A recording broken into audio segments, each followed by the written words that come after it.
Yes. Now, I might piss some people off, but it's my opinion, so, deal with it. But it essentially boils down to pantsing versus plotting. And the mark of an experienced writer, especially one that has worked on sequels, is someone that plots. Now, I'm not saying there aren't people that can't plot. There is, but they are largely few and far between, and a lot of people, when they're first starting off, like to fancy themselves as pantsers, but there's a middle ground in between that naturally evolves. And you need some structure unless you're just one of those few individuals that can write it all from their head, which I did that with my first book, and it's fine, it's well and good, but it is far below the best quality that I can produce. And one of the reasons I struggled so much with the sequel is because I didn't have a concrete story structure set up for where the series was going to go. So be as meticulous as you can stand to be and plot out all the chapters and everything that happens, each one of the scenes.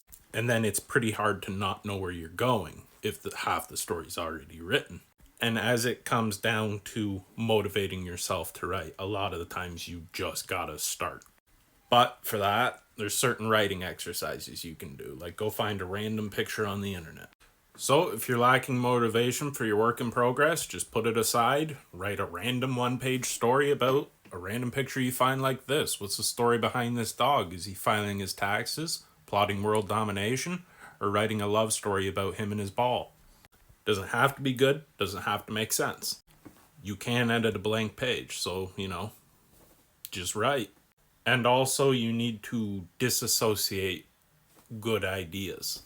Because ideas are a dime a dozen, especially the further you get into your career, and an idea is only worth $1,000,000 when it makes $1,000,000. Just quickly jot it down in a notebook, see if it can apply to your current story or not, and if it doesn't, put it on the back burner.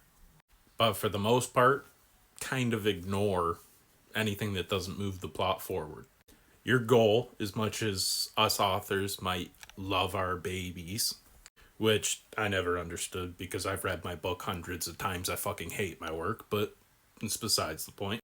Your whole goal is to just get a product out there into the market and then sell it so you can write the next one. And as you get established and write multiple books, it gets really easy to hone in with an idea and sort of stick with it. And the motivation is just, it's going to have to be forced because very often you're not going to feel motivated to do it. But sometimes the days where you force yourself to anyway are your best writing days.